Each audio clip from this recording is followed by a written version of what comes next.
Okay, everyone, we're gonna get started again.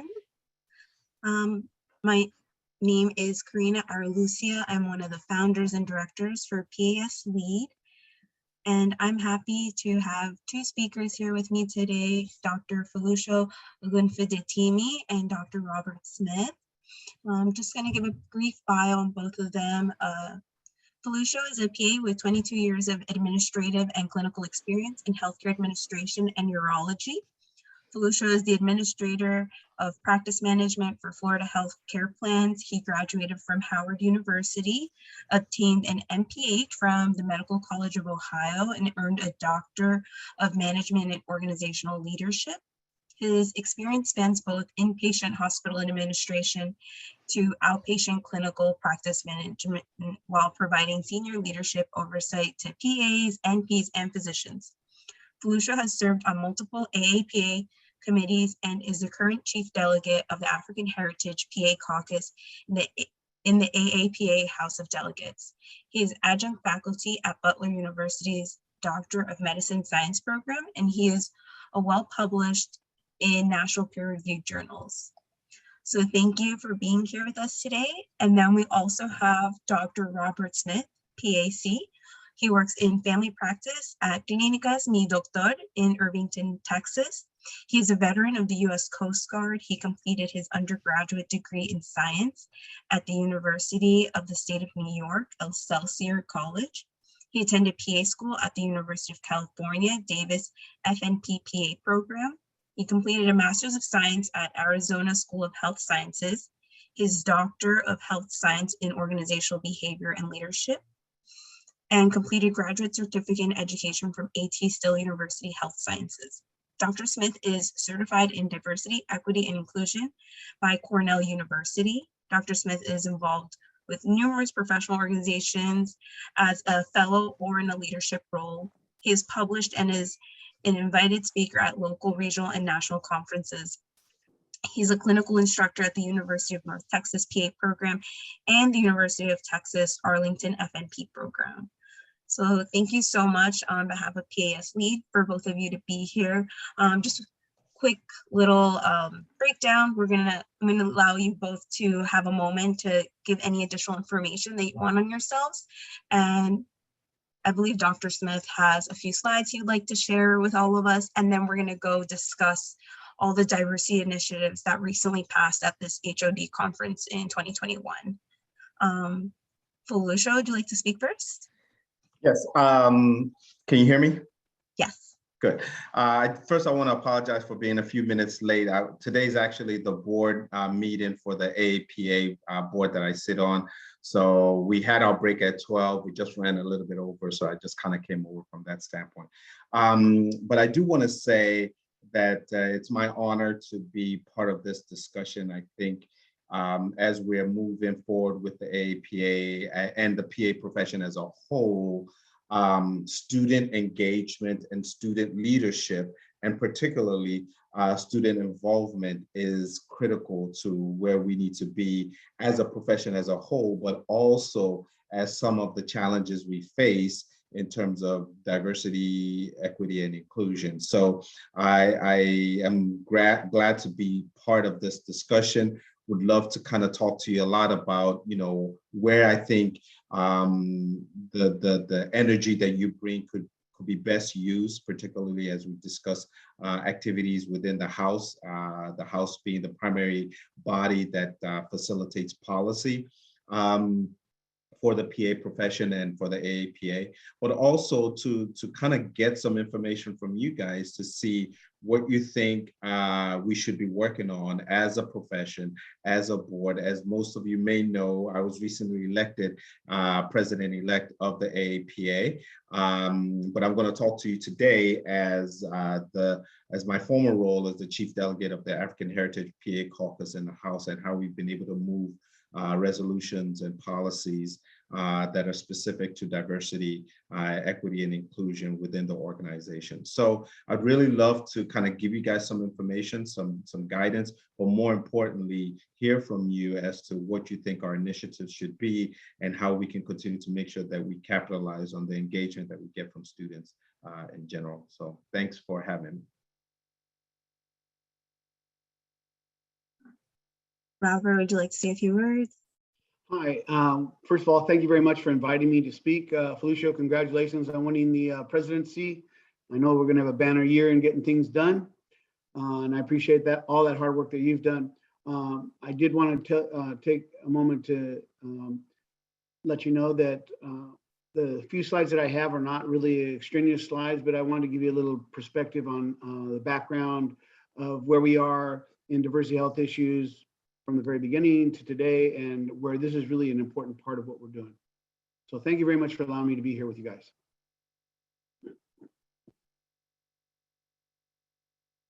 So we're going to allow you to share your slides. Okay, perfect. Let me get there.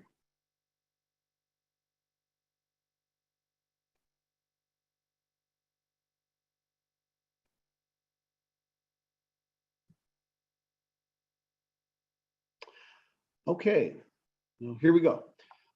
So obviously, you know, this is why we're here. We're looking at this process here. If you see underneath there, I actually set it up for captioning because you never know, maybe some people have difficulty hearing, and I believe in being as diverse as possible.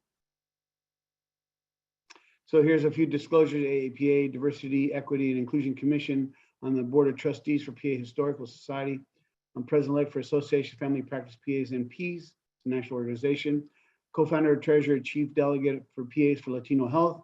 And then I'm the treasurer for a constituent organization in Puerto Rico, Academia de Asociados Médicos de Puerto Rico. So kind of a little bit of the history of the background. You know, it's important to understand the history of where we are to where we're going, and it gives us a better context of why it's important and why this organization has evolved. So in the beginning, obviously, World War II became an outrageous explosion in the domestic product that the United States had to offer. Millions of people started getting third-party care coverage. Medical technologies were occurring, and by 1960, we had civil unrest because people were being not very well represented, and we know the history of our country in that respect. So that was the setting for this, the stage of what we call social innovation in the PA profession.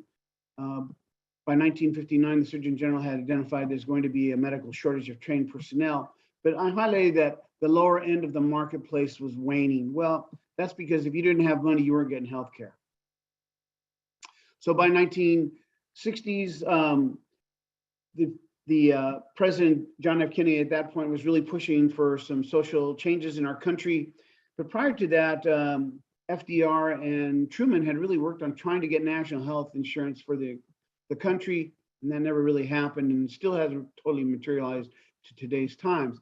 But by the time Lyndon Baines Johnson, the president in 1965, signed Medicaid and Medicare into law, there was already humongous shortages in healthcare providers. So there was a doctor in the 1950s, Dr. Amos Johnson, and he came up with an idea of getting somebody to help him take care of patients. So he got this gentleman, his name was Buddy Treadwell, and he trained him basically to be a PA. The reason he did that is he was very involved in North Carolina. Dr. Amos Johnson was very involved in North Carolina, and he was always going to different events for the Board of Medical Examiners in North Carolina, and he wanted somebody at home to take care of his patients when he wasn't there. Thus, Buddy Treadwell. So by 1970, Buddy Treadwell was actually given an honorary PA degree by Duke University. Charles Hudson had talked about this in the mid to late 50s and 60s, and actually published an article about expanding healthcare providers to mid-level practitioners, is what he called them. And so that mid-level practitioner thing has been with us forever, longer than anybody really realizes.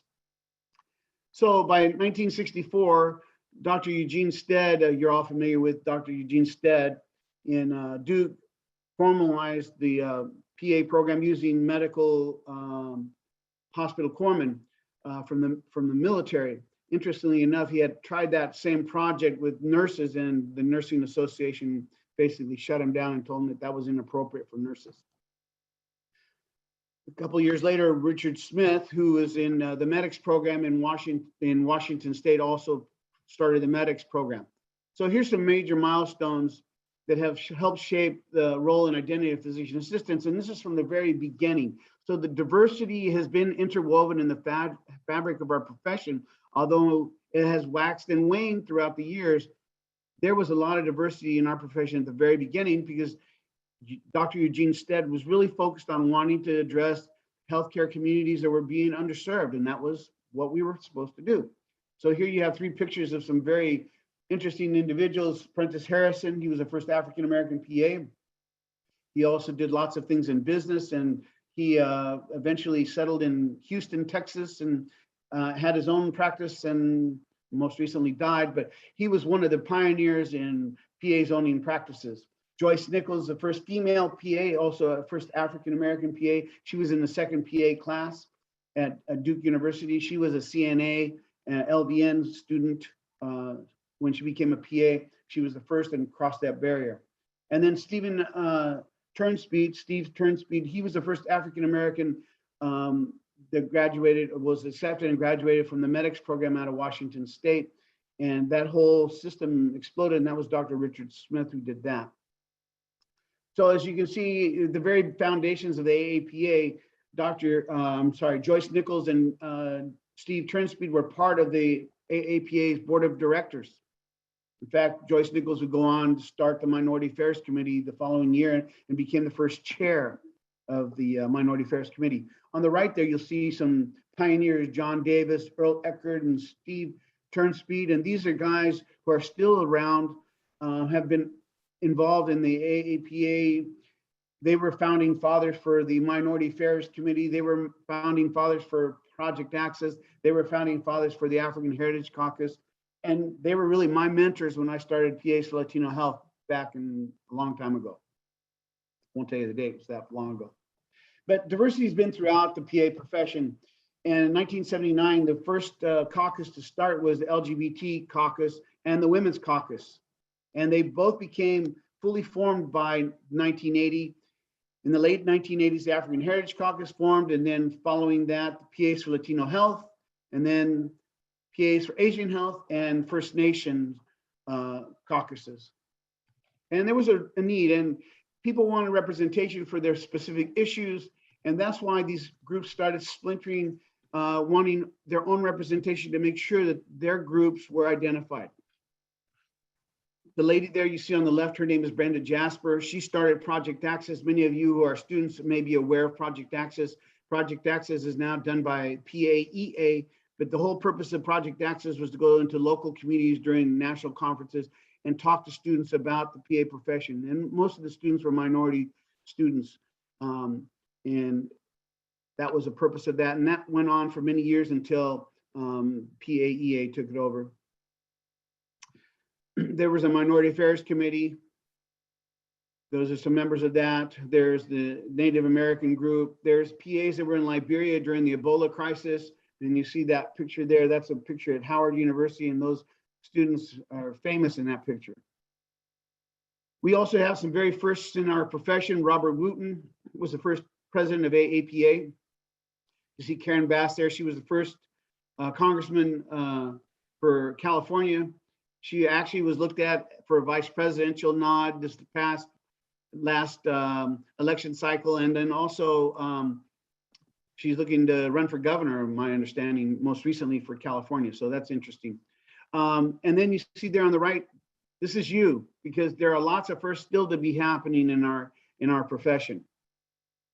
There are more now than 150,000 PAs, PA students, certified PAs, and now PA emeritus, which is kind of hard to believe that we've been around 50 years and now we have people actually retiring as PAs. And of course, the PA community has exploded. As you can see, Canada, UK, New Zealand, Australia, Holland, Bulgaria, Puerto Rico, Virgin Islands, Samoa, Guam, Liberia, and huge other countries. But here's an interesting fact: 50 years as a profession, the profession is now 51% female, 49% male. But still, guess what? Minority groups are still underrepresented because we can't get them into schools because STEM programs don't exist as we need them to exist, or their opportunity just isn't told, or, and you guys already are well aware of a lot of the barriers. So how do we get involved? You got to volunteer. So PAS lead, man, this is awesome to see the student body taking the lead, and especially addressing issues at the academic level, because that's really where it starts. There's a gentleman, his name is Les Howard, and Les Howard has been a proponent of community colleges maintaining PA programs.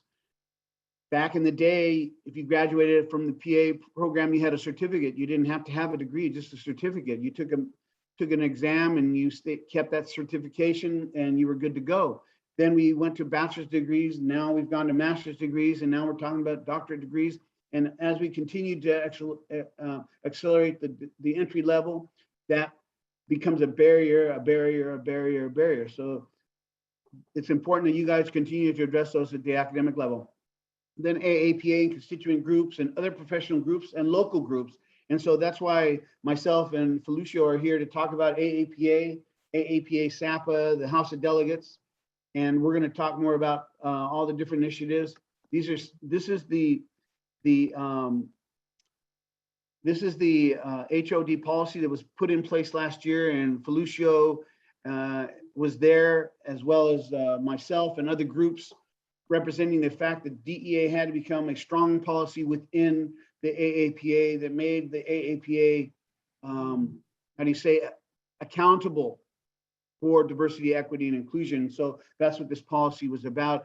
And this year, the DEI Commission is really moving forward to really make this even a stronger commitment for the strategic plan that the AAPA has. And we're going to talk more about that. So I don't want to get on anybody's thing. These are all the different things, and we'll talk about this. So let me get out of this, and then we can go back to this if you want. Thank you, Robert. I'm gonna actually have Felicio share his screen so we can take a better look at one of the resolutions that I found most impactful based on the conversations. I was a voting student delegate this past HOD conference, so I felt, and was part of Reference Committee C that oversaw this initiative that was passed. But I was just so surprised on how much contestament there was, and I was really proud to, as a student member of PACE for Latino Health and for the African Heritage Caucus, hearing you both speak so strongly and how and why this is so important. Let me not keep going, but see if we can have Felicio share his screen. Okay. So everyone can read it as well. Yep, I'll get it in a minute. And I want to say, Robert, thanks for that brief presentation. I didn't even know some of that information that's in there. So it's extremely enlightening, and it's something that we need to continue to push and share at a national level as much as possible. So thanks, Karina. I'll share my screen and kind of talk to you guys a little bit about this resolution that we were able to pass into policy for the AAPA yesterday. So just to kind of give some of our students a little context. So once again, the House of Delegates of the AAPA kind of serves as a voice of policy development for the academy.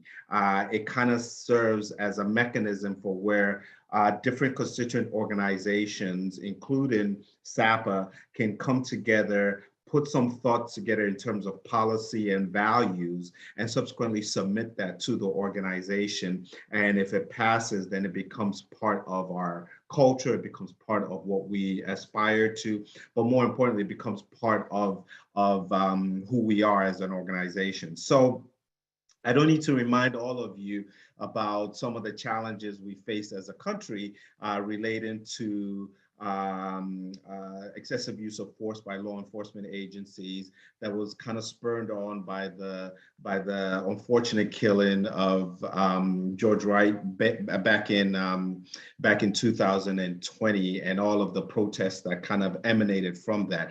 The AAPA did take an active role, and they were able to put out a George Floyd, rather, I said George Wright, Diana Wright is who's in my mind right now, but George Floyd. And the AAPA was able to put out a statement around that time about how the PA profession feels like we need to have a better stance around violence.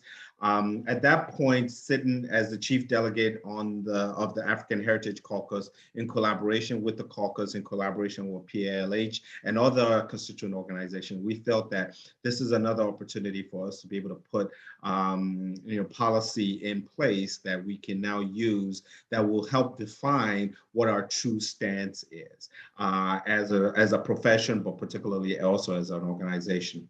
So we got a few people together to kind of talk a little bit about this particular resolution. And this is what we were able to, after fine tuning it and making adjustments and stuff like that, this is what we were able to get as the final resolution and subsequently get it passed in the 2021 delegation of the HOD. And I'll briefly read it. The AAPA denounces the use of excessive force by law enforcement agencies and police officials against all people of color and members of vulnerable population. AAPA recognizes in an effort to achieve health equity, the imbalance in the use of force fueled by racial injustice and inequality must come to a halt. AAPA affirms its commitment to maintaining and securing the safety and health of the public by advocating for effective community policing, robust training and education of de-escalation tactics, as well as the institution of accountability measures for law enforcement agencies and officials. So, and we can share this with everybody in detail. If you want to see it, get it over to Karina to kind of share it with you guys. So that essentially, that preamble is now official AAPA policy. And we worked, I think, for the better part of a year to try and get those 3 paragraphs in place. There was a lot of discussion even before the actual House of Delegates went into session. There was a lot of internal discussions about how should the language be? Should the language be tough? Should the language be a little softer? How effective were we able to gonna be in terms of trying to get all of the delegates or at least a majority of the delegates to vote in favor of this, which tends to be the challenging part of the HOD. So for some of you that have taken Political Science 101, you know how these things work. You get a resolution in place, and then you have to get all of the necessary constituent organizations on board to be able to, for it to pass into policy. Thanks to some of you that were part of that discussion, we introduced this at the HOD. It did go to some reiterations. There were some suggestions, and unfortunately, there was quite a bit of opposition. As you can imagine, there was some opposition to us having a strong stance against the effective use of force by law enforcement agencies.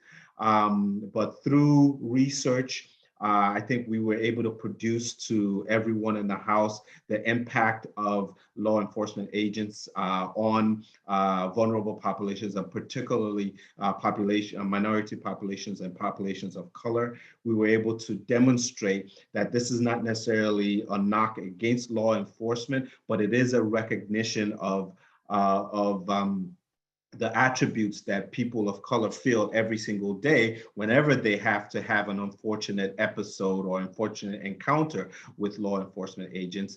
And it is important that we look at this as a public health challenge, a social determinant of health, and something that as a health organization, we needed to take a stance on and try to take the politics of whether or not you're in favor of law enforcement or not outside of the realm, but really look at it from the people that we serve are complaining that they're impacted by excessive use of force by law enforcement agents. So we, through, once again, the use of data, the use of collaboration, the use of relationships, and just having a strong voice at the board, we were able to, at the House rather, we were able to push this forward, and it got passed, and it's now a policy of the AAPA. So I want to thank all of you that were intricately involved in that. Karina, for sure, giving testimony on the floor and being able to speak to some of the elements around this particular resolution.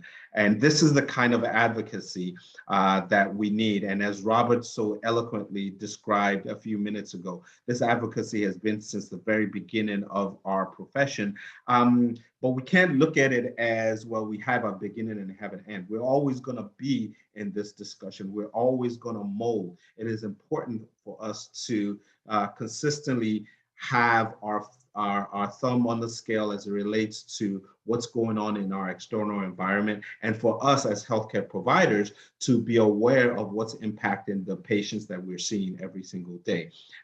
We need to be a voice representing our patients, and it all starts from you guys as students, as leaders, to be able to think about what's going on in your community, what should we be taking on, and not have the fear of not speaking out as a barrier to not being able to effectively protect our patients from this standpoint. All of these things are germane, and it's important that we harness that activity and that energy from all of you. So I'm willing to take some questions if there are any. Can I add a couple of words to that, to Felucio's statement there? There was a lot of resistance because just like we have in our society, there are groups of people that don't necessarily reflect the views of those people who are not in a position to dictate. The issue of white fragility exists, and when we have to deal with issues of equity, people who are making the rules don't always want to be giving of, I don't know, for better words, they don't always want to share what they have. They don't want to share their power. And there was lots of things that we looked at this time. You know, we looked at the excessive force policy, and it was Felucia, you can recall, it was a 3 or 4 hour conversation, and it was very heated at times. But we had discussions that whole weekend about racism. We had a policy about racism that was reviewed. We had an issue about establishing a diversity policy. We talked about diversity and disparity in educational opportunities in schools. We talked about culturally competent care and providing those kinds of things. We even talked about giving out a diversity award and why it was important. So we talked about equity and inclusion in all student member chapters. I mean, we're talking about basic things like making sure people of color are represented in school chapters. You know, we talked about admissions for and holistic review of different things and how they're looked at for different groups of people. We talked about diversity and inclusion in PA education. You know, the necessary things to teach people to understand the population is going to be seen. We talked about disparities in maternal morbidity and mortality, right? So these are all issues, and these are issues that come up every year. And Felucia will tell you that this next year we have more issues looking at health issues, and the DEI for AAPA has been charged with looking at all of the policies to make sure that diversity, equity, and inclusion are included in the different policies to make sure. And let me tell you, it's a daunting process, and groups like PA's Students Lead is going to be, how do you say, very important. They're going to be necessary because you can't change the old people, but you can certainly change the new people coming in. And the more that we talk about these issues, the more we express these issues, the better it is for us to be able to make changes. Felucia, as the new president, is going to be addressing every single issue. And the important thing when we have somebody like Felucia in a leadership role, he brings the diversity to the table. Correct. Just by virtue of how he looks, right? He doesn't have to say anything. Just by virtue of who he is coming to the table, he brings diversity to the table. And that's so important to have faces of color, and faces of color in our practices, and faces of color in legislature, in PA programs. You know, we can't make changes without getting faces of color. And that's why it's so important that you guys take that lead role in your make clankering. But here's the bad news. We talked about the long road, though. Felucia was talking about that it's an incremental process, right? When you graduate school, you're going to be overwhelmed with getting into practice and doing all those things, but you're going to have to keep your hands in everything you're doing right now. You can't stop as soon as you graduate, because it's going to be, you got student loans to pay, you're going to move someplace, you're going to have to find a new place. That's that mentoring thing that he was talking about, you know, finding a mentor. He'll tell you all about that. But the thing is that all of these processes are a fight. And Felucia will tell you they're a fight every day. Yeah. He is an eloquent writer, I'll tell you that. Yeah. And he presents things eloquently. And then it's like a dogfight to get people to understand his point of view. you know? So we have to come armed. You guys are coming armed. You got to continue coming armed. You got to get involved at the SAPA level. You got to get start at all your schools. You got to get people involved at the bases at the schools and get them to understand why it's important. And then, you know, you got to get in your communities, go to your classrooms, go to your elementary schools, your junior high schools, your high schools, and demonstrate yourself. Because guess what? Until they see somebody that looks like them, feels like them, acts like them, talks like them, they can't understand. You know, when I introduce myself, yo soy asociado médico, and I'm speaking, you know, hablar español, por favor. See, you know, you start learning languages. That's what we have to do. We have to be culturally competent and share. Sorry, Felicio. Not a problem. I do want to address something that's coming up in the chat around some of the fears that students may have, and particularly around being labeled as unprofessional in their programs, which could potentially jeopardize their seats within programs. I understand that completely, and I would never advocate that you do anything that would jeopardize your spot as being a PA. I mean, you are entering a profession that I have been involved in for the past 22 years, and I would not change a single thing in terms of being a PA. So I would say right out the bat, you've made a very, very good decision in terms of becoming a PA, and the future is bright for all PAs in general as we're moving forward. That being said, there's certain that we all have to make certain sacrifices, and part of those sacrifices is not so much as extending to yourself to where you get your head cut off, so to speak, but extending yourself to where you now become a prominent voice on a specific issue. And being able to do that professionally is absolutely within your jurisdiction. There's certain tools that you should be able to count on that you can use extremely well. I can tell you right now that it's really hard to push back against data, right? So gather as much data as you need. Look at the statistics that are trying to push your particular point of view, and be able to be prepared. You know, there's a saying that chance favors the prepared mind. Absolutely, prepare, prepare, prepare. Look at the data, look at where you are. And then along with chance, in terms of you being prepared, also look for opportunities. It's not always the right opportunity for you to now bang on the door and say, okay, we got to do this, we got to do this, we got to do this. You have to be able to read your audience. You have to be able to understand your environment. You have to be able to look at your internal environment, look at your external environment, and capitalize on those moments. I would say, you know, for example, we were able to get this resolution passed, but if resolution has been up, I mean, I think, Robert, if I recall, a similar resolution around excessive use of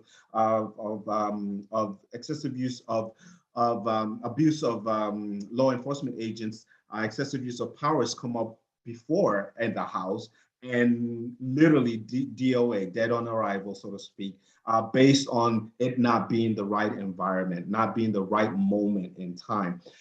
So you have to be able to understand who your audience is, who you're talking to, and being able to now speak to their interest parts, as well as being prepared with the data that you have coming. And also the third piece about that, in terms of data, understanding your audience, the third piece is being able to know that you're not gonna build Rome in one day. You're not gonna solve all of the problems in one day. So be very strategic, be very specific. What do you want to try and get accomplished?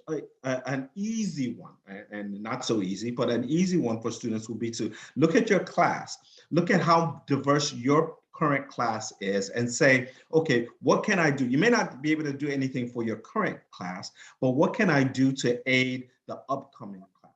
Whether it's a seminar that you now develop, that you gather a bunch of people together, you talk to your program director, develop a seminar, and then you go out into just your local schools of where your school is located, either your local high school, your local colleges, and try to expand what you're trying to get accomplished from that standpoint. It's a small piece of the apple, but you're biting it off. And even if you are able to impact one particular person, or one person of color or one minority that now says, you know what, I'm going to become a PA, then you've done your job, so to speak. So don't try and solve all of the world's problems. Just look specifically at what you can do, and take a small piece of that. So those are the three things that I would look at. Look at data, understand your audience, always look at your external environment, and be very specific and strategic. That will demonstrate to anybody that really wants to listen to you that you're approaching this from a professional standpoint, and subsequently, hopefully, decrease that fear of being in jeopardy in terms of your position or your place in your program. The other thing you need to do is create strategic alliances, partner with other groups that are like-minded, and numbers make a big difference when you're speaking. And sometimes, Felicia will get this, many times at the House of Delegates, when we have an issue that we bring up, we pack the House with people to speak to that issue and just keep beating that same drum, beating that same drum, beating that same drum, beating that same drum. And, eventually people get the message. And sometimes it's 1 year, sometimes it's 2 years, but really collaborating with other people, getting people to support your position is the thing that makes things go, especially in the House of Delegates. The House of Delegates is probably pretty much just like the US Congress, and diversity and right side, left side, middle groups and that sort of thing. And you really have to understand that. And you don't learn that in a day. So how can you get involved? House of Delegates has SAPA, you can do a teller positions, where you can volunteer and work in the House. They have all sorts of different jobs that you can do in the House just to kind of get the lay of the land and get to know who the people are. So you can work on commissions, you can work on all sorts of different things as students as well. So there's lots of ways to get involved at that level if you want to. But the biggest thing is collaboration and strategic alliances. And your previous lectures, I was listening to some of their lectures, and there are all sorts of groups out there, and we collectively need to get together and have a conversation about how we can all do this in unison. I mean, we all have issues, we all have points of view.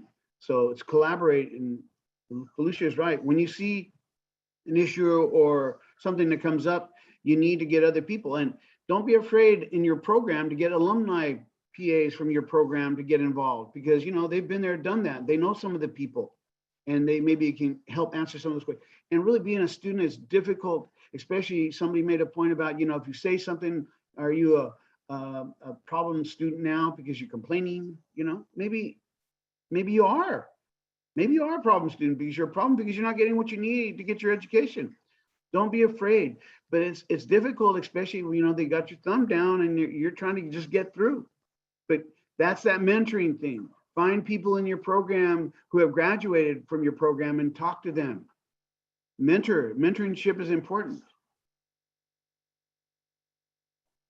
Thank you so much, Robert and Felicia. Just that support coming from both of you as people who have gone through it and in the positions that you are now is just, it's very uplifting. It's very encouraging. I appreciate it. I'm sure all the other students on this call are as well.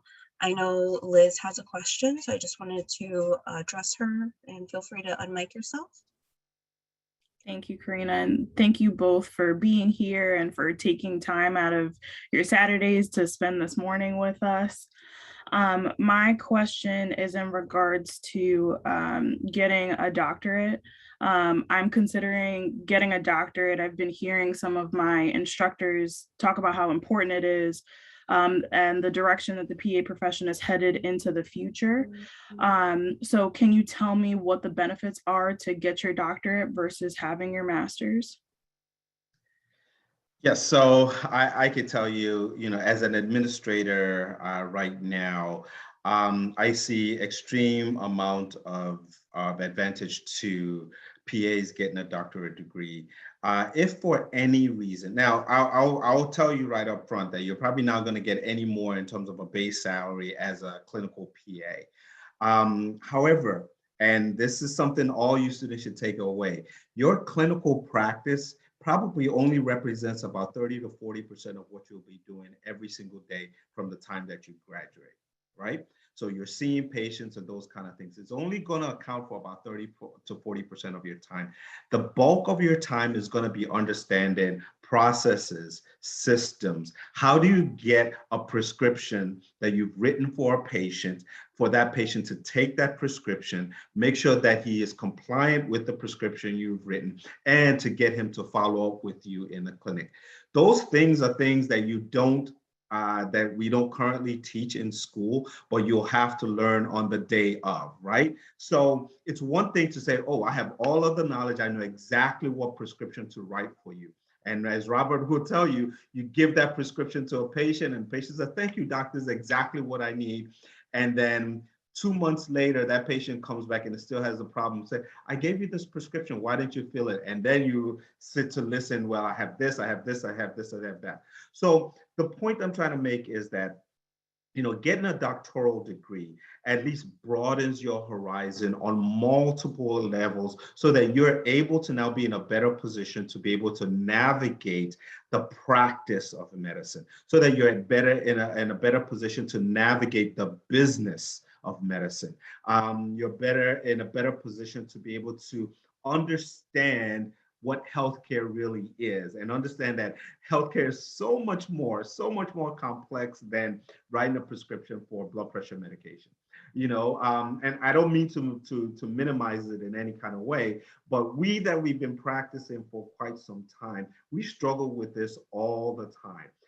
How do you navigate through policies? How do you even get your voice heard, so to speak? Now, most organizations and healthcare organizations are warming up to PAs being actively involved and sitting on various committees and those kind of things. But historically, it's been hard for us to get onto those committees. So having a doctorate degree tends to level the playing field a little bit.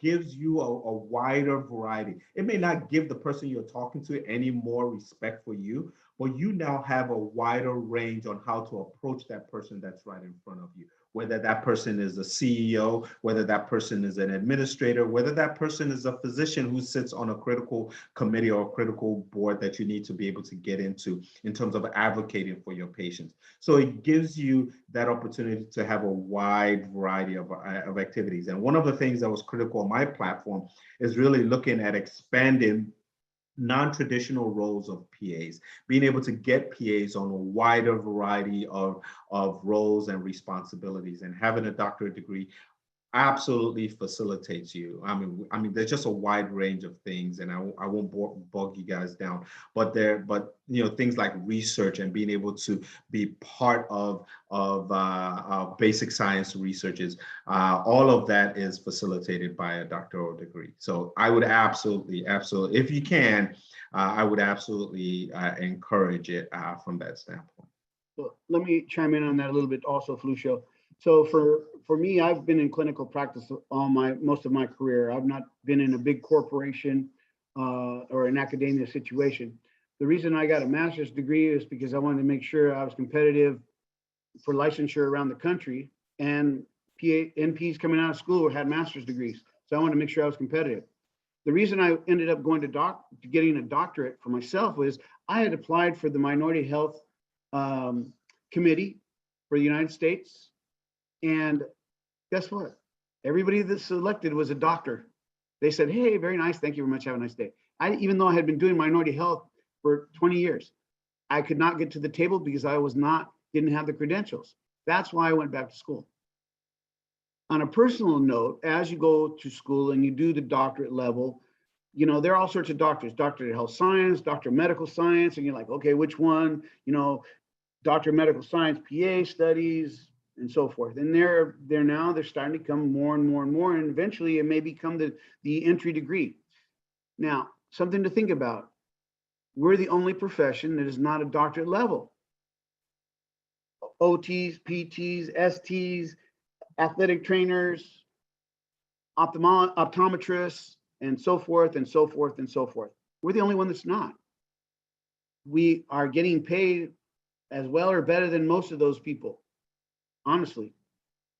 But we're not at that same level academically speaking. So Felicia is right.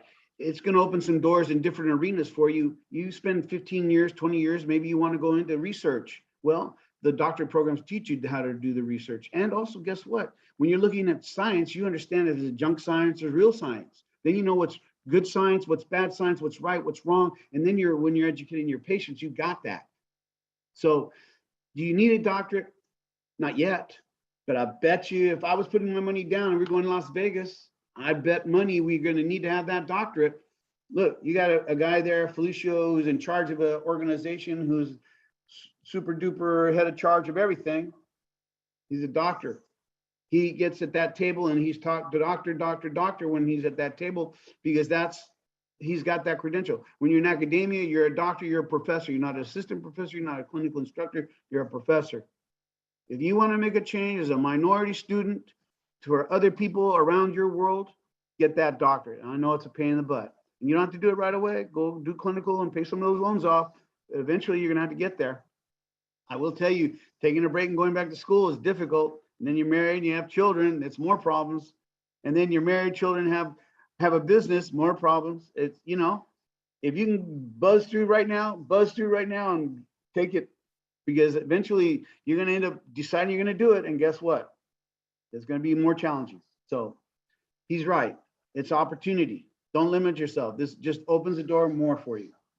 And clinically, you're not going to get paid more. I don't get paid anymore. I will tell you, when I got my master's degree, it made a difference in credentialing. So that's when it made the difference. And eventually it's going to be the same thing with, because all the NPs are coming out, doctors and nurse practice. Yeah. And they're not better educated, I'll tell you that. I promise you, because I teach these students all the freaking time. Yeah. And they're not better educated. We are. However, they're coming out with a doctorate. We're not. Thank you so much to both of you for all this great advice. I definitely learned so many things I did not know before. I definitely didn't think I would want to even consider a doctorate after finishing school. But these are great things to think of that you really don't get taught in school during PA education. There was a question there about the advantage of PhD, DHS, DMSc. Okay, so let me answer that question for you. And I have a nice slide, but let me answer that question for you. If you go to Europe, yep, they would rather have you have a doctor of health science or a doctor of medical science because you're a specialist in that field. A PhD is a doctor of philosophy. So you just think about stuff. When you do a DHS or DMS, guess what? You're doing research and it's clinical application, and you actually do that. So it's not theory, it's application. So in Europe, definitely they want that. PhD, I'm not minimizing PhDs. They do a great job, but they're not learning any more research than you do as a doctor or DMS, doctor of health science or doctor of medical science. They're not doing it anymore. You still do an applied research project. I know I did. And you still do a presentation that you may not have the quote, give you the quote dissertation kind of thing, but it is exactly the same thing. You do all that. So there's really no advantage for PhD, DHS, DMS at this point. That is all becoming a skewed line. Used to be maybe in academia, I'm not sure, but I'll tell you in the medical community, worldwide pharmacology and all that, that line is being skewed now. That line is blurred. It's a doctor. I would agree with that completely. A DMSc, DHSC, some of the DM like mine, these are professional doctorate degrees. You still have to write a dissertation. You still have to come up with a problem that you're trying to solve, and you still have to follow that same format. PhDs may be more applicable in academic settings, but have any of you thought about what an MD really is? An MD is a professional doctorate degree. It's not a doctor of philosophy. It's a professional doctorate degree, just like a DMSc, just like a DHC. So there's one thing that an attending physician of mine used to say. He was like, "What do you call the last person who went through a doctoral degree who got the worst grades but was able to graduate at the end of the day?" The truth is you still call that person a doctor. So exactly, doctor is still who you call that person as long as you finish what you have to do. A lot of it is, yes, you want to be able to go for it academically and you want to be able to get the degree, but a lot of it is the content of what you're going to be able to do with that information, the content of what you're trying to get accomplished. That's what really defines you. So it depends on what you want to do. I don't think there's a significant amount of added weight. Maybe back in the day, you know, a PhD used to be the gold standard. I don't think it is the gold standard anymore. I think there are a lot of professional doctoral degrees now that have the same amount of applicability that you may need. So the key is to get it and do something with it more so than anything, at least from my viewpoint. And I just saw another question, if either one of you could answer this, from Kayla. Would we have loan deferment during a doctoral program? Yes. Yes, yes, you do. Yeah. As long as you're a student, you do. Yeah, full-time. And then also, I don't know if Felicia knows this, he probably does, but you also have access to more money if you need it. So to live on and to pay bills and all that, you have access to a lot more money in the graduate doctorate program. And then there are minority specific grants available as well too that you should absolutely explore with the goal of trying to, you know, for example, you know, some organizations, if they're interested in your dissertation could be something that could add to the literature, to the academia. They're willing to give you some money to be able to facilitate that. So there's plenty of options out there for sure. That you can explore. Yeah, and also don't be afraid. Ask money from the National Hispanic Medical Association. They have lots of scholarships. NMA has scholarships. Asian group has scholarships. The gay and lesbian group has scholarships. I mean, all those groups have scholarships to help people like us get where we need to get. And remember, you got to pay it back and you got to pay it forward. Also, touching on that, do you have any advice how, I believe some jobs can also help pay for your doctorate as well? So some jobs do, not so much as PA roles specifically, but if you, for example, some universities and academic institutions may facilitate some form of tuition reimbursement or may even grant you full ride if you're doing your doctorate degree at their facility.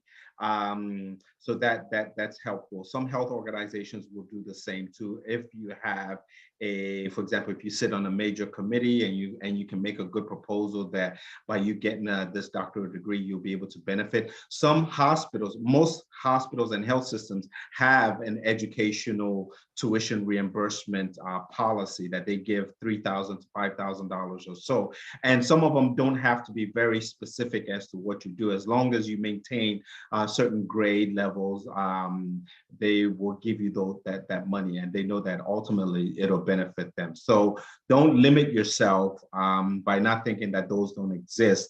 What's the worst thing that they're going to say? No. Well, that just tells you don't have the money that you didn't have to begin with anyways. So, so absolutely explore whatever options may be out there and see where you end up. More than likely, you'll get some external money. There's so many opportunities out there that somebody will give you some money to do something. Thank you again. I know we kind of went over our time a little bit, but we truly appreciate both of your perspectives and advice and support. For any students here, just want to let you know, Dr. Robert Smith is from PACE for Latino Health, and Dr. Felicia Ogunifeditimi is from the African Heritage Caucus. So if you join as a student member, they'll still be there to continue help and guide you. They're always available. Oh, Robert already put his email in there. So I definitely highly suggest any students who are interested to join both of these caucuses. Like they mentioned, these also have scholarship opportunities. I've been very grateful and fortunate to have received one from both caucuses, and it really does help you out, just paying books and traveling to clinical sites and things like that. And I'll be happy to share some more information afterwards. I know we have to start the next discussion, but thank you again for being present. Thank you. I have to jump back into the AAPA board meeting for the afternoon session. But it was great being part of you guys, and keep that fire burning. We need as much support as we can from all of you. And Karina, I'll put my information there. We can send out as much information as we can through you to this group. But thanks for allowing me to be part of this. Doing all that for me, and thanks again. Felucio, Yep. we're calling you, brother. Absolutely, my brother. Absolutely. All day long. Love you guys. Thank you guys. Bye.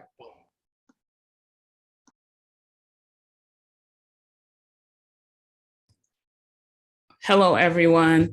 We are going to start the next session. Just give me one moment.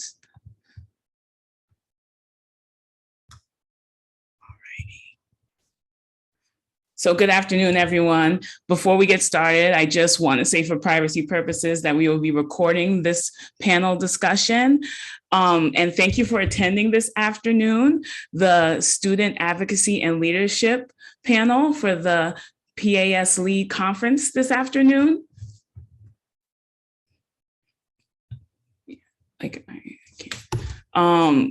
This afternoon. And again, my name is Tiffany Passy. I am one of the directors of PAS Lead. I'm also a fellow with PAEA and a health policy and future educator fellow. The creation of this panel is in conjunction with my PAEA Health Policy Advocacy Project, getting more PA students involved in opportunities to advocate for the profession and or partake in leadership opportunities is vital for the future of all PAs, from pre-PA to P to getting that C.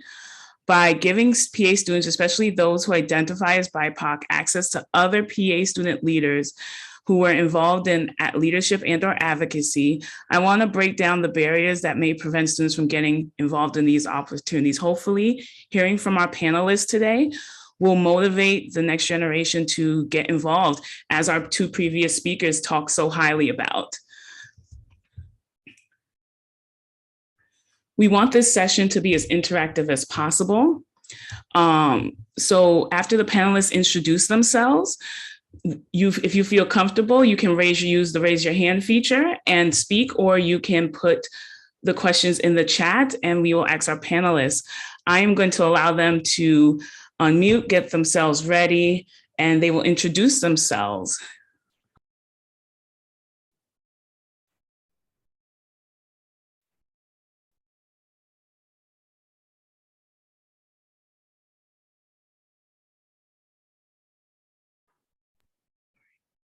And we are going to start with Camilla. Hi, good afternoon, everyone. My name is Camila Crawford, and I am a PAS PA student at Rutgers University. I'm currently in my second year of didactic. I'll be starting rotations at the end of February.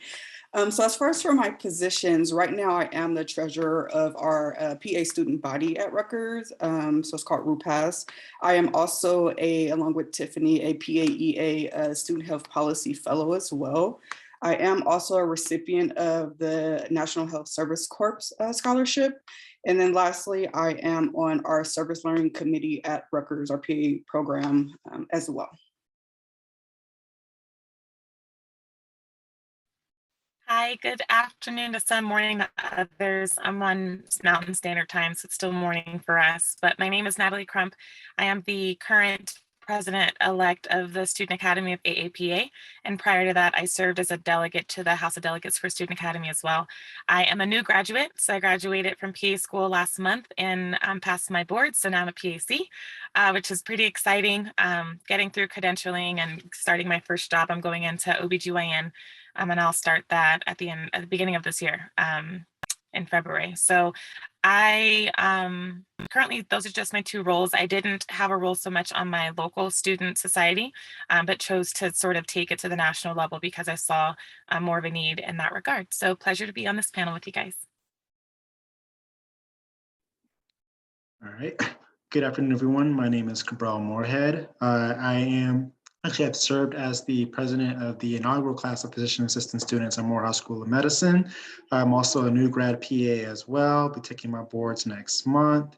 Morehouse School of Medicine, we were actually honored to be named the Student Society of the Year this year at the AAPA Awards. I also have served on the health advocacy group for PAEA as well back in November 2019. And then within the MSM community, served on a few different committees as well. But I'm just happy to be a part of this group. And then also finally a co-director of PAEA's lead as well. So I'm just happy to be part of this group and encouraged for the discussion that we're going to have this afternoon.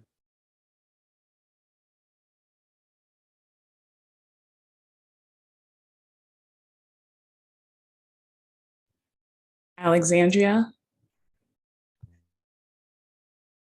Hello, everyone. My name is Alexandria Ladia. I'm also a recent graduate of the UW Medics program.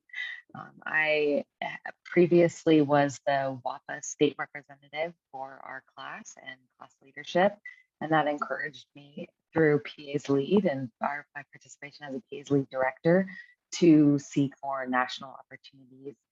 I was able to participate as the PAEA Future Educator Fellow from 2020 to 2021 and a health policy fellow through the PAEA program as well. And was on the AAPA leadership committee where we were able to promote some of the diversity resolutions. I'm very excited to be here today and look forward to speaking with you all. And lastly, Sarah. Hi, everyone. My name is Sarah Naeem, and I am a third-year PA student at Wagner College in Staten Island, New York. Currently, I am serving as the Director of Student Communications, also on the Student Academy Board of Directors with Natalie. This past year, I served as a PAEA Future Educator Fellow with Alexandria. She's a part of my cohort. I was also a student delegate last year, also with Natalie and Karina. And probably Kayla is here too. So a bunch of us did a lot of like similar kind of leadership initiative stuff. And so a lot of us actually know each other. It's a very tight knit community, which is something I love. Currently in my program, last year I served as my diversity chair. So I worked with a lot of students, a lot of local organizations, coming up with trainings at my school, stuff that really wasn't emphasized in terms of LGBTQ, unconscious bias, stuff like that. And yeah, I graduate soon in May. I'm literally just waiting at this point. It's like the final stretch, but I'm excited to be here. Thank you so much for introducing me and also to asking me to come here. So. Thank you again, everyone, all the panelists for being here. I'm going to start us off with a question to get the kind of ball rolling. What previous leadership or advocacy experiences did you have before PA school or in a current role that inspired you to take on the leadership and or advocacy opportunities that you are currently involved in? And we can start with Camilla. So for me, I am a newbie into getting into advocacy, work, and leadership. This is actually kind of like my first year really getting involved. So I'm more of the newbie on the panel. But prior to starting, I have had some exposure prior to starting PA school. I think one of the biggest impacts for me was I was in, as a kid, I was actually in this program. It was or a nonprofit organization that pretty much had an art program. It was an art and social justice program, and I'm from Oakland, California. So it was in Oakland, California, where they had this art and social justice program. And as a graduate from college, I came back and actually worked for the program. So for me, I was able to kind of see like how to advocate for resources for that program. And what this program was to provide art to students that didn't have art available to them in schools. So I was able to like talk to City Hall about advocating on, getting scholarships and grants for this program to be able to provide art to these children that would not have, been able to get the art in the first place, which I was also that in middle school. I went through this program. So that was kind of like my first real exposure, speaking in front of City Hall, kind of getting to see like the scenes behind the door or behind the scenes and what that looks like. And then another with the organization, another thing that they did was they had a leadership program where they pretty much taught, kind of like it was geared towards residents that live in Section 8 as well as low income. And it was really a program kind of geared towards teaching them how to become leaders. So kind of throughout that, I assisted in that program as well. So kind of throughout that, I kind of seen like the changes that people were able to get the skills they needed to become leaders within their community. And then throughout that, throughout schools and after graduating, I volunteered in like low income communities as far as for clinics. And so I kind of was able to kind of like use that to kind of see that the change that was needed. And so it was something that where like I always wanted to get involved, but I just, due to my own, confidence or self-esteem problems, I never really got involved. So it was something where when PA school came along, I was just like, regardless if I have any interest, I'm just going to apply and just do it. So that's kind of like led me to PAEA, which is where I connected with Tiffany, as well as just getting involved with our student body, our PA program, just getting involved. So I was just like, the step starts here. So that's kind of sparked that interest, and I'm just kind of going through it, and we'll see what's next for me. Natalie, do you have anything to contribute? My advocacy for the profession really began like summer of 2020. Essentially, the country was awakening to social justice that, Black, Indigenous people of color, we've always had to deal with. And so I saw a need and recognized that like the PA profession, because of the demographic makeup of what it is, really needed more voices and people of color to sort of sit and advocate in a different way. Because I think there was a lot of just not ignorance, but just not knowing and sort of know where to go and any leadership in that way. So it wasn't until then that I got really interested in like, okay, how can I use my insight and my knowledge to be able to move our profession forward in the best way. And that's when I decided to apply to be a House of Delegate member or a delegate for the House of Delegates. And I absolutely loved it. Had an opportunity to write 2 resolutions that one of them ended up getting passed on the House floor at the conference last year, although it was virtual. And then from there, really recognized that like in more of a leadership capacity, there was more that I wanted to do and could do, which is why I decided to run for president of Student Academy. And so that now is a 2-year appointment. So I serve this year as a president-elect and next year as the president, and I'll have a board position. So the Student Academy has 1 board rep to the larger AAPA board of directors. And in your president year, you serve in that role. And so because I've already gone through PA school in its entirety, I felt really suited as a fellow, a new graduate, to be able to advocate. Prior to PA school, I do have lots of advocacy experience, one of which I'll share with you guys, which is I used to preserve fertility for cancer patients before their treatments began at the University of Colorado. And a lot of my advocacy work and sort of like my penchant for being able to sort of like be a leader in that capacity, but also listen and figure out what the need was in that role. I ran a fundraising project every year. We had a bubble soccer tournament to raise money for people who weren't able to afford the cost of egg and sperm banking or to stick their tissue in ovarian tissue freezing. So that was sort of where I got, I guess, the muscle behind being able to do what I do. And now as a president-elect, I'm really have an opportunity to sort of have a bird's eye view because I don't have a ton of work I'm doing at the board level with AAPA, although I am very active at the student board level, to really figure out where we can make shifts and changes and what I want the platform to look like next year. So yeah, I won't take all the time, but that's pretty much what my experience has been and how I got to this point. And along the lines, Cabrile and or Sarah, either one of you can take this part. How does it, working with student groups in your program, how do you find getting them inspired to do the work as a group while in school? Alexandria as well, you could take this as well, getting them involved. What past leadership or experiences that did you see within your groups that really motivate you guys to come together? Oh, I'm sorry, Gabriel, if you want to go ahead. No, you can go first. So I would probably say like advocacy is hard, especially in PA school. I think I have faced a lot of barriers trying to get my classmates involved or like just my program involved in certain things. So, I mean, there's obviously a group of students, or there will be groups of students at certain programs who are more inclined to do, I can speak for myself in terms of my diversity chair position at my program. So When I got that position, that was also right after the racial unrest that was happening after George Floyd's murder. So that's kind of where that really started, and my passion for applying to a lot of these leadership positions. As a person of color, I'm like Pakistani American, so I definitely know what it's like to be marginalized. So once I started my position, I was looking for students in my program to see like who would be interested, and unfortunately, like I didn't really get a lot of responses back. And so the ones who I did get responses from were genuinely people who were interested. And it's hard. I don't know, I can only speak for myself, but I'm sure a lot of us have faced those barriers. So I think kind of coming up with like maybe more initiatives that are more like relatable. For example, we did pronoun pins in my program. We ordered pronoun pins. They're really cute. So a lot of people like wanted to place orders. That's something that's relatable. People wanted to wear them, you know, on their white coats and stuff. When we had like our training sessions, we made sure that they were interactive, offered community service hours to students within our program. So that was kind of like an incentive. People paid attention.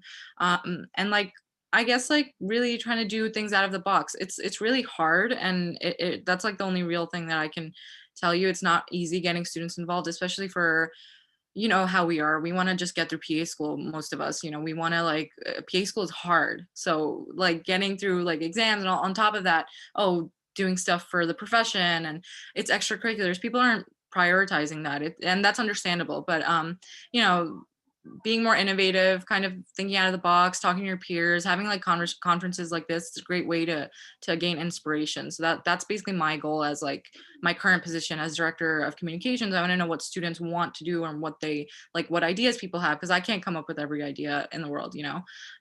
So yeah, that's kind of my 2 cents.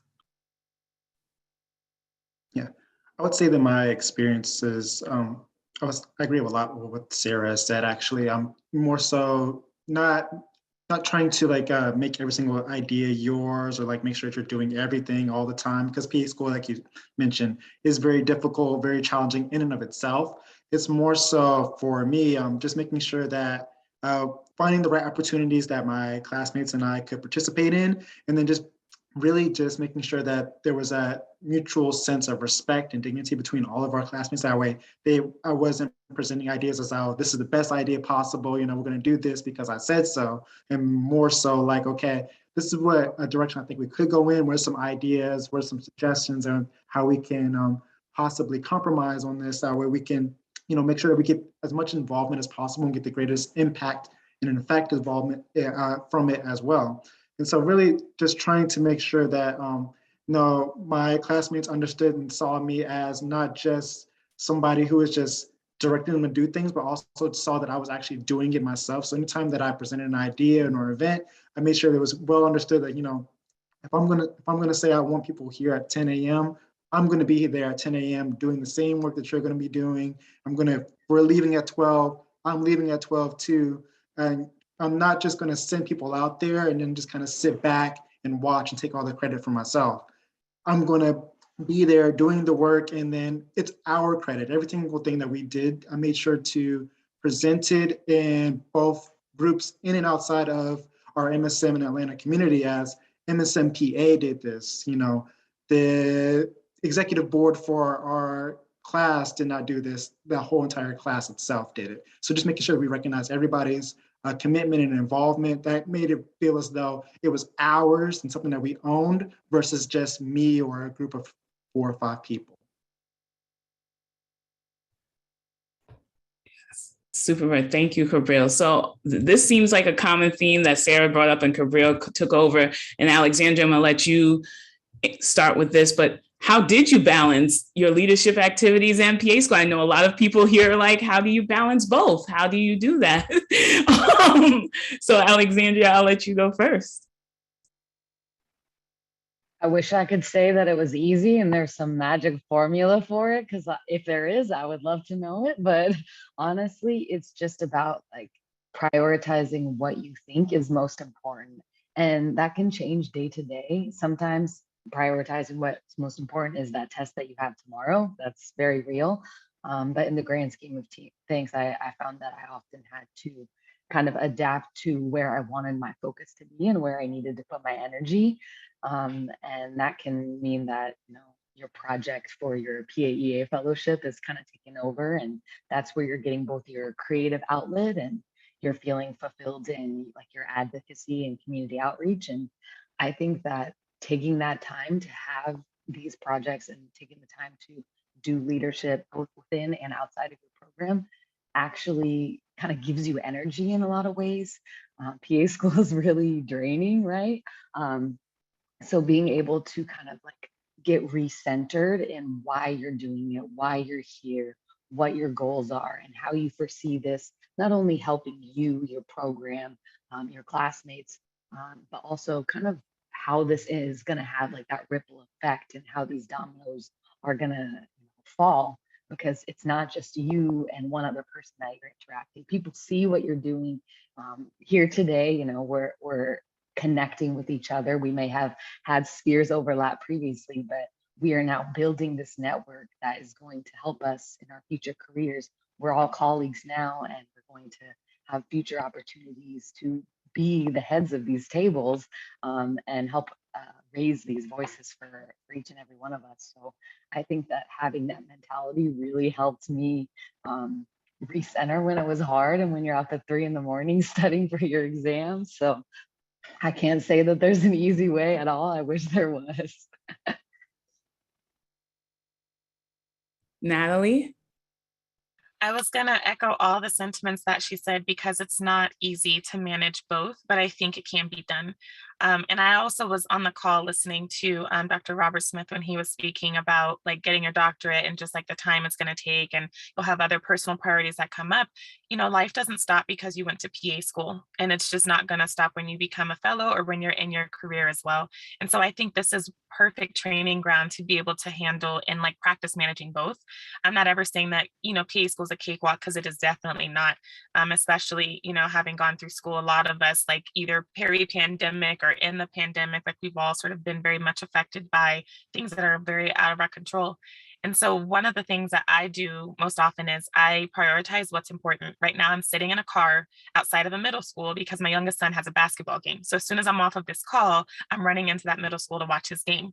But it's about recognizing that like I am both a mom. Also, those who don't know, I have 3 children, and I went back to PA school after I finished a master's degree already. So I had a master's degree, worked in research for a couple of years, and decided that I was like not fulfilled and wanted to go back to PA school. But I say that to say it can be done. Like this is something that's very doable. You just have to really sit and prioritize. And if that means that, you're studying for one of your exams and it overtakes so much time that you have to do other things, like Alexandria was saying, you just have to recognize what you need. You have to prioritize that time, figure out, if it's going to take me 2 hours to study, can I fit in a 30-minute phone call here? Can I fit in, whatever I need to for whatever committees I'm serving on? So while I was a delegate, I also served on the advocacy and policy committee as well. So I was a delegate, had 3 kids, going to PA school, advocacy and policy committee, and now president-elect. So I don't say that to say that I am different from any of you in any way. Like, honestly, I'm not. Like, it hits the fan all the time in my house. Like, literally stuff erupts at all times.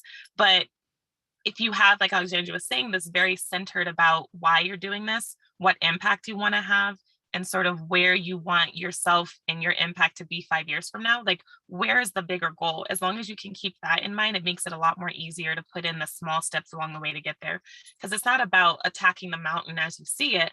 You scale a mountain one step at a time, and eventually you get to the top. But if you just remember to put one foot in front of the other, like you can't even walk without putting one foot down and then picking the other up. Physically, it's just not possible.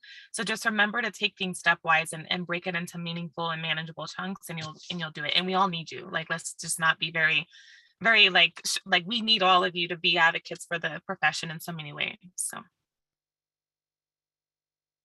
Thank you, Natalie. Sarah?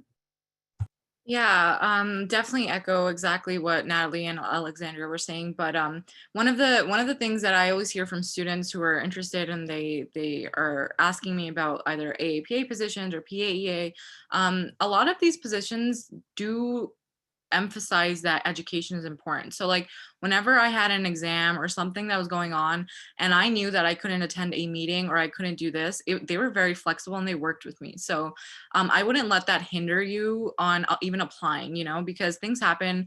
AAPA knows you're in PA school, PAEA knows you're in PA school. These organizations, these constituent organizations know that you're students and education comes first. So they're very flexible with students. And I found that even when I was doing the fellowship for PAEA, there were a lot of times where I couldn't submit an assignment on time, or I was, you know, I'd be like, I can't make this meeting. I'm on rotation. I have an end of rotation exam on Friday. Like, you know, and they worked with me. So I think don't let that kind of stop you from doing what you really are passionate about and what you want to do. Because I'm telling you, as a student, if I didn't have these like experiences in leadership, I mean, it's like unbelievable how helpful my fellowship was in developing my own character and developing my own leadership skills, and just like figuring out stuff about myself. Like I'm like 100% sure that I would want to do leadership in the future now, and like this is something that I might want to pursue as a practicing PA. So a lot of these opportunities, we're very lucky that they exist. So I would not let time and time commitments and like future kind of worries and anxiety get to you in terms of like, you know, not being able to commit to something, because you will be able to. You'll work it out, just like everyone was saying. It's a lot of time management, but it's also flexibility, just like our profession. So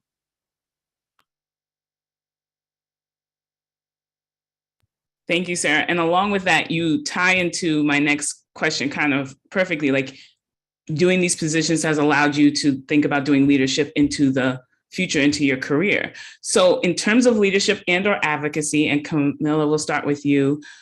What do you feel is lacking in the PA profession?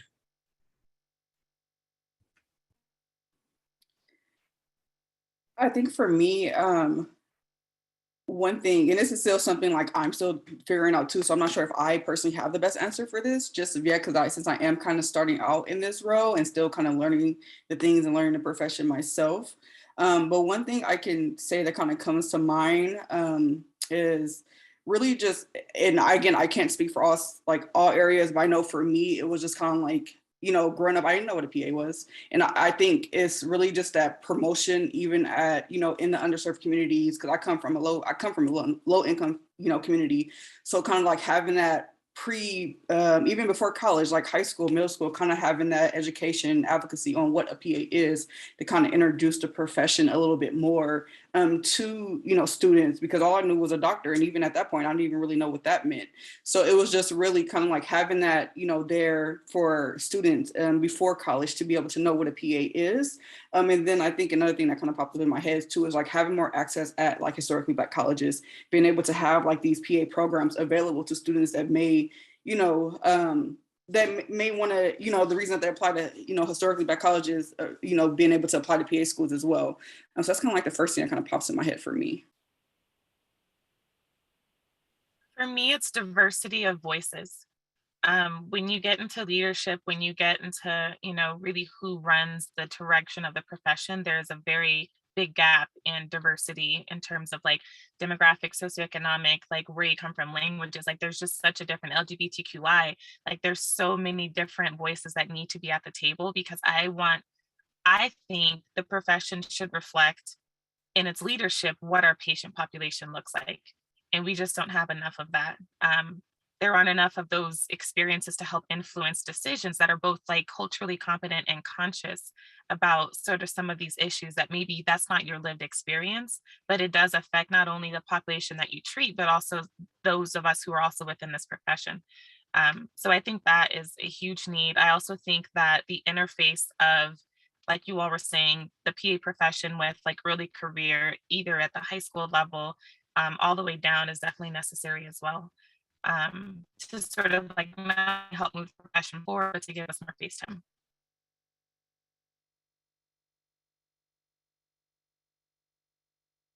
Cabra, I think you can just unmute. So yeah, I agree completely with everything that Camila and Natalie have stated previously. First and foremost, increasing the number of HBCU PA programs would be a great help to increasing that diversity. And not only in the sense of just racial or gender orientation diversity, but also diversity of experiences as well. When looking at my cohort and the cohorts that follow behind us. Just the diversity of experiences that are present within these groups really helps to aid in like helping each class know like how to approach different situations, both inside and outside of clinic, which I think can be lacking sometimes when you have a more homogenous experience prior to PA school. And then following off that trend as well, we just need better visibility for the profession in the pre-PA pipeline, because as multiple people have stated both in the chat and I've also heard this story outside as well, is that many people don't know what a PA is or know what a PA does prior to either meeting their first PA in an office or, you know, late in undergrad or early into a graduate program. So, you know, just having more visibility of the profession at the high school level or even the middle school level, so people know that this is something to strive towards and something to attain versus just having the MD model or the nursing model out there would be extremely important to increasing that diversity within our profession in the future.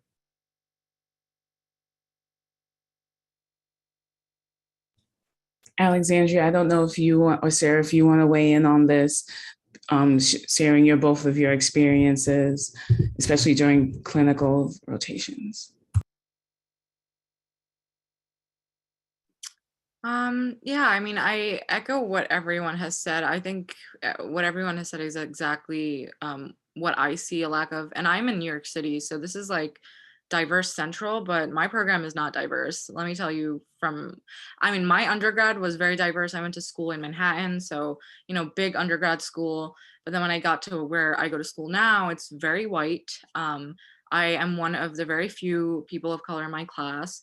I just felt very uncomfortable when I started. So overall, I didn't know what a PA was until college. So, which is understandable, you know, it happens with a lot of people. But I mean, what we did actually through my program as diversity chair with my diversity committee, what we did was actually, we did a lot of those high school outreach initiatives. So we went to low income schools in Staten Island because we noticed that a pattern when it came to, I was also on the admissions committee in my program. So I noticed a pattern for a lot of these students who are applying. My program is actually a high school to master's program. So it's one of the very few direct entry programs. And they also have the option of entering as a second degree, which is what I did after I went to college. So what I noticed is all these students who are applying from high schools, they're only coming from select high schools in the area. They're coming from the private schools, the schools where, you know, they're Catholic based, whatever.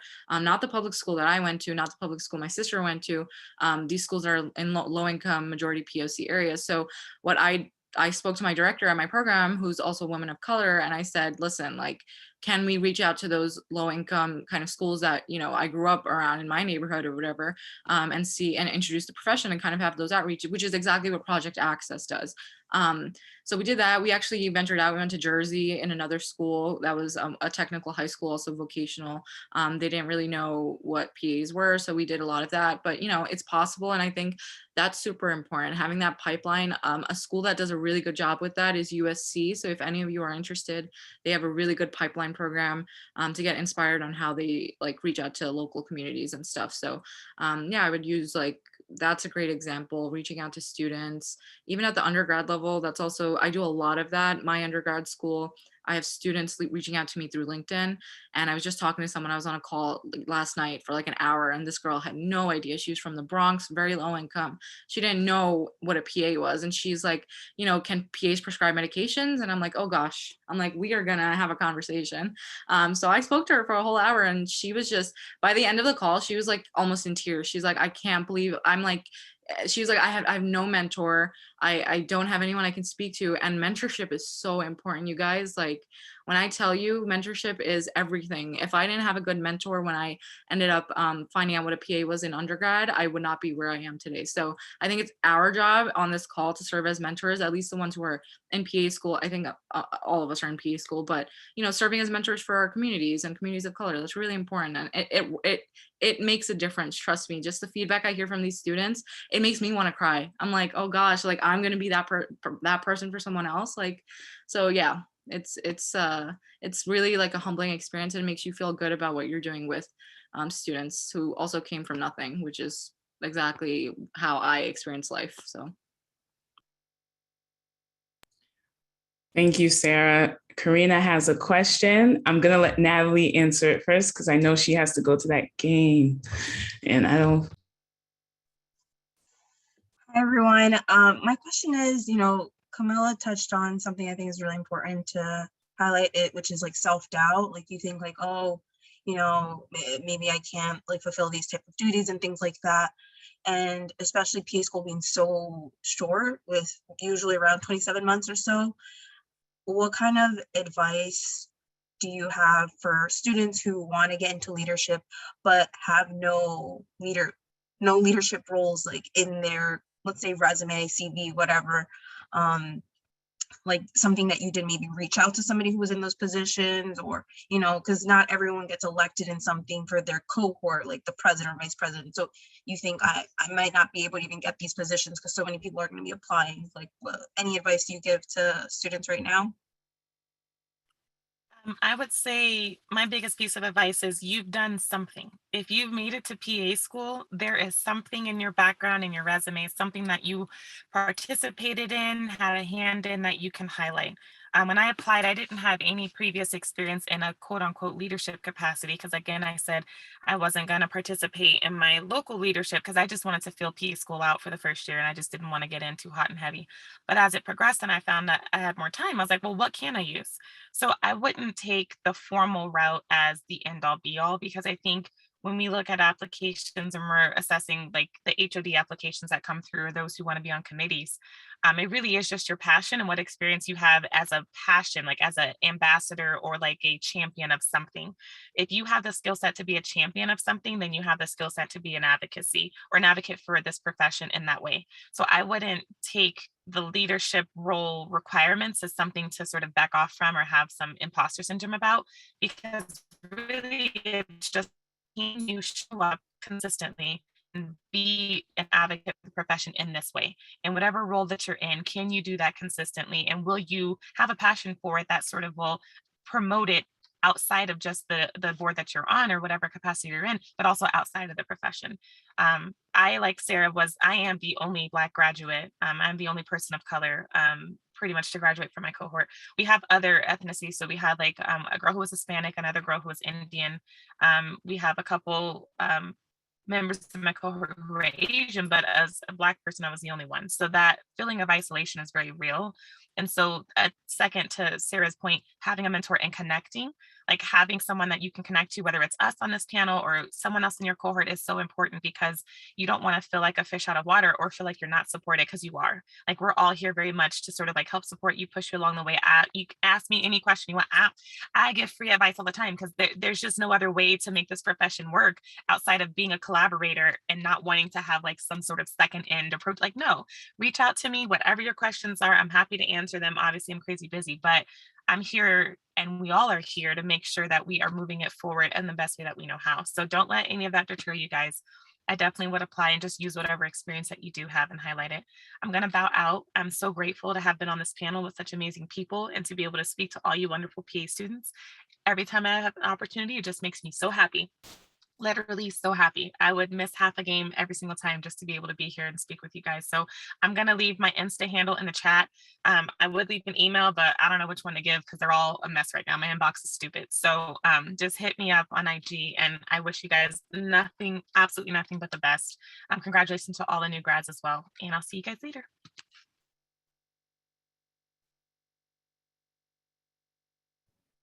Camilla. For me, and I definitely agree with everything that Ellie just said, and even to touch upon something that she said, because I was told earlier in my college career that, if you want something, just showing up is like step one. And I think for me, that was something that I took when starting PA school, because for me, in undergrad, there was a lot of things I wanted to do, but I kind of talked myself out of it, whether imposter syndrome or me just having that lack of confidence and self-esteem within myself. And so for me, it was just like, if there was any, and what I was, offer advice, if you have any ounce of interest in anything, just do it.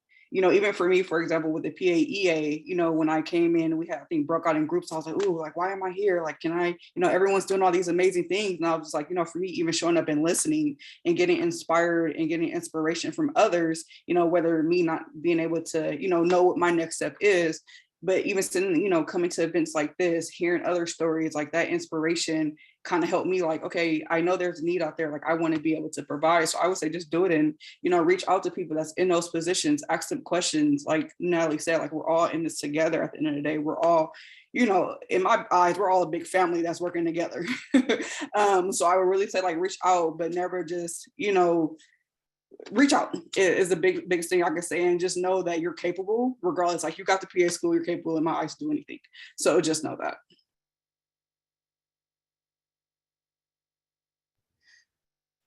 Thank you. So this last question is going to be for every panelist. I again want to thank you all so much for doing this panel. I know that our attendees have learning so much from you guys, and I'm hoping that it inspires and motivates them. Where do you see PA leadership and or advocacy in 5 years from now? What will be your ideal? Like, if you had to say, I hope that this has progressed or this has changed, what would it be?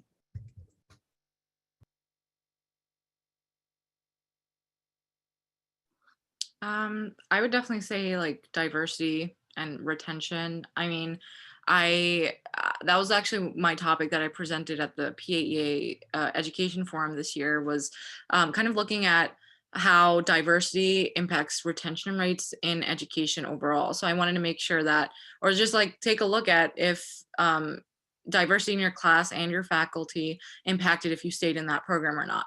Unfortunately, there's not a lot of data when it comes to that kind of topic or that question.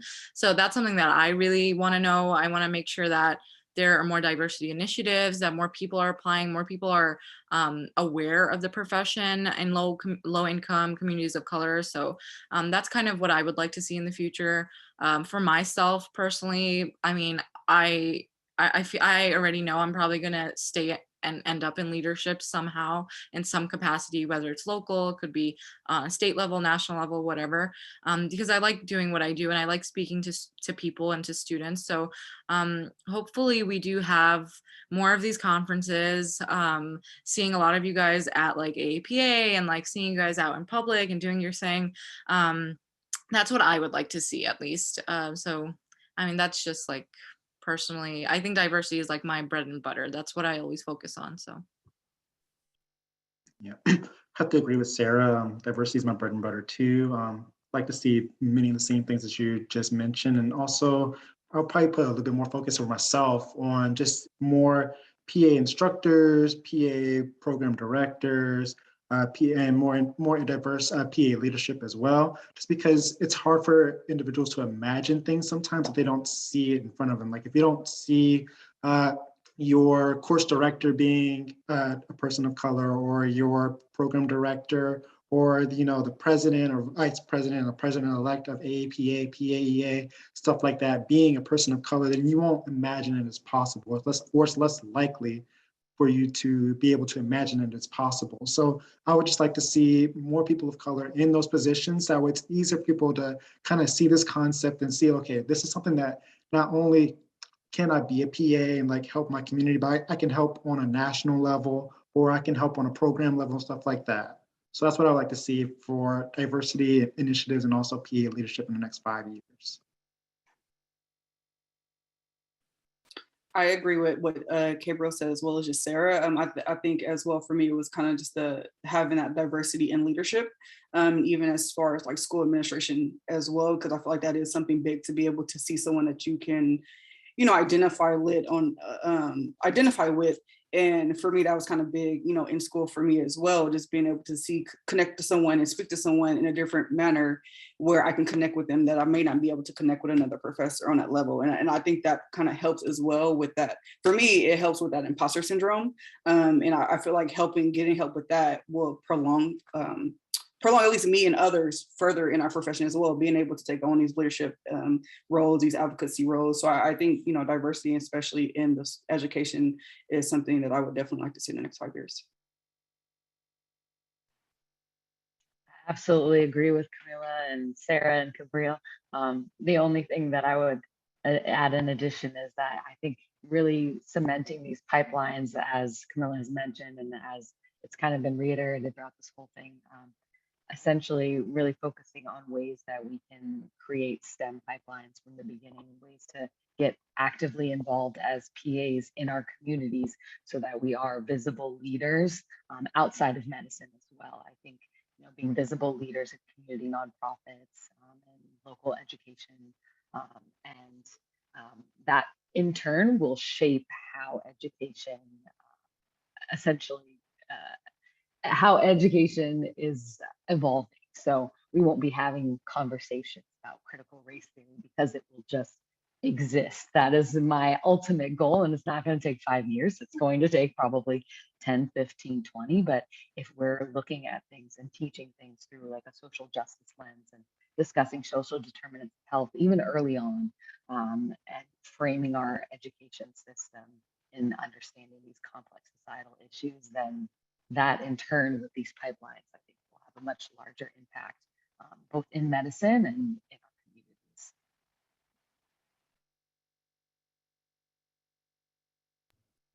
All right, everyone, thank you so much. This concludes our student advocacy and leadership panel. Again, thank you, Camila, Sarah, Alexandria, Cabrillo, and Natalie for speaking to us. I hope that this helped our attendees interested in getting into leadership and advocacy. Even if you're a pre-PA, it's not too late to start. Get in there and enjoy. We're going to take about a few minute break. We're going to put up the schedule for the afternoon and get ready for our next presenter. And thank you again, everyone, for being here.